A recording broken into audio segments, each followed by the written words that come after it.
Diqqat! Joriy yilning 14 va 16 may kunlari O'zbekistonda havo harorati 42-43 daraja issiq bo'lishi kutilmoqda.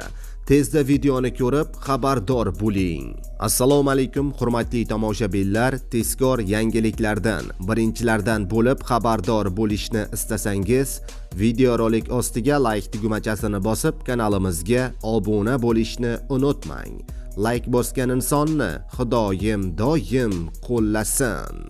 Diqqat qiling, joriy yilning 14 may kuni Qoraqalpog'iston Respublikasi, Xorazm, Buxoro, Navoiy, Qashqadaryo va Surxondaryo viloyatlarida 15-16 may kunlari esa mamlakatning katta qismida kunduzgi havo harorati 39-41 darajagacha, janubda va cho'l hududlarida esa 42-43 darajagacha ko'tarilishi kutilmoqda.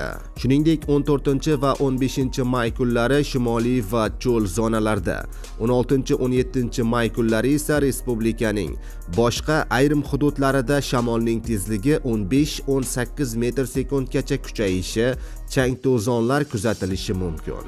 17 may kuni ayrim tumanlarda shamolning tezligi esa 20-22 metr sekundgacha kuchayish ehtimoli bor, deyiladi xabarda.